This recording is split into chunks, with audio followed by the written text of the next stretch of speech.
नमस्कार मेरे प्रिय मित्रों, आपका हमारे चैनल पर स्वागत है। जैसा कि आपने हमारी पिछली वीडियो में देखा कि हमने पुत्रदा एकादशी व्रत की तिथि, उसे क्यों करना चाहिए, कैसे करना चाहिए, उसे किस लिए महिलाएं करती हैं, इसके बारे में हमने उस वीडियो में देखा और जाना था। और आज हम इस वीडियो में पुत्रदा एकादशी की व्रत की कथा सुनेंगे। तो आइए आरंभ करते हैं। एक बार महाराज युधिष्ठिर ने पूछा, हे भगवान, आपने सफला एकादशी का महात्म्य बताकर बड़ी कृपा की। अब कृपया करके यह बतलाइए कि पौष शुक्ल एकादशी का क्या नाम है, उसकी विधि क्या है और उसमें कौन से देवता का पूजन किया जाता है। भक्त वत्सल भगवान श्री कृष्ण बोले, हे राजन, इस एकादशी का नाम पुत्रदा एकादशी है। इसमें भी नारायण भगवान की पूजा की जाती है। इस चर और अचर संसार में पुत्रदा एकादशी के व्रत के समान दूसरा कोई व्रत नहीं है। इसके पुण्य से मनुष्य तपस्वी, विद्वान और लक्ष्मीवान होता है। इसकी मैं एक कथा कहता हूँ, सो तुम ध्यान पूर्वक सुनो। भद्रावती नामक नगरी में सुकेतुमान नाम का एक राजा राज्य करता था। उसके कोई पुत्र नहीं था। उसकी स्त्री का नाम शैव्या था। वह निपुत्री होने के कारण सदैव चिंतित रहा करती थी। राजा के पितर भी रो रो कर पिंड लिया करते थे और सोचा करते थे कि इसके बाद हमको कौन पिंड देगा। राजा को भाई, बांधव, धन, हाथी, घोड़े, राज्य और मंत्री, इन सब में से किसी से भी संतोष नहीं होता था। वह सदैव यही विचार करता था कि मेरे मरने के बाद मुझको कौन पिंडदान करेगा।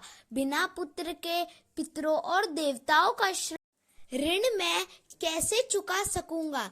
जिस घर में पुत्र ना हो उस घर में सदैव अंधेरा ही रहता है। इसलिए पुत्र उत्पत्ति के लिए प्रयत्न करना चाहिए। जिस मनुष्य ने पुत्र का मुख देखा है वह धन्य है। उसको इस लोक में यश और परलोक में शांति मिलती है, अर्थात उनके दोनों लोक सुधर जाते हैं। पूर्व जन्म में कर्म से ही इस जन्म में पुत्र, धन आदि प्राप्त होते हैं। राजा इसी प्रकार रात दिन चिंता में लगा रहता था। एक समय तो राजा ने अपने शरीर को त्याग देने का निश्चय किया, परंतु आत्मज्ञात को महान पाप समझकर उसने ऐसा नहीं किया। एक दिन राजा ऐसा ही विचार करता हुआ अपने घोड़े पर चढ़कर वन को चल दिया तथा पक्षियों और वृक्षों को देखने लगा। उसने देखा कि वन में मृग, व्याघ्र, सुअर, सिंह, बंदर, सर्प आदि सब भ्रमण कर रहे थे। हाथी अपने बच्चों और हथनियों के बीच घूम रहा था। इस वन में कहीं तो गीदड़ अपने कर्कश स्वर में बोल रहे हैं, कहीं उल्लू ध्वनि कर रहे हैं। वन में दृश्यों को देखकर राजा सोच विचार में लग गया। इसी प्रकार आधा दिन बीत गया। वह सोचने लगा कि मैंने कई यज्ञ किए, ब्राह्मणों को स्वादिष्ट भोजन से तृप्त किया, फिर भी मुझको दुख प्राप्त हुआ, क्यों? राजा प्यास के मारे अत्यंत दुखी हो गया और पानी की तलाश में इधर उधर फिरने लगा। थोड़ी दूरी पर राजा ने एक सरोवर देखा। उस सरोवर में कमल खिले थे तथा सारंस, हंस, मगरमच्छ आदि विहार कर रहे थे। उस सरोवर के चारों तरफ मुनियों के आश्रम बने हुए थे। उसी समय राजा के दाहिने अंग फड़कने लगे। राजा शुभ शगुन समझकर घोड़े से उतरकर मुनियों को दंडवत प्रणाम करके बैठ गया। राजा को देखकर मुनियों ने कहा, हे राजन, हम तुमसे अत्यंत प्रसन्न हैं। तुम्हारी क्या इच्छा है, सो कहो। राजा ने पूछा, महाराज, आप कौन हैं और किस लिए यहाँ आए हैं? कृपया करके बताइए। मुनि कहने लगे कि हे राजन, आज संतान देने वाली पुत्रदा एकादशी है। हम लोग विश्वदेव हैं और इस सरोवर में स्नान करने के लिए आए हैं। यह सुनकर राजा कहने लगा कि महाराज, मेरे भी कोई संतान नहीं है। यदि आप मुझ पर प्रसन्न हैं तो एक पुत्र का वरदान दीजिए। मुनि बोले, हे राजन, आज पुत्रदा एकादशी है, आप अवश्य ही इसका व्रत करें। भगवान की कृपा से अवश्य ही आपके घर में।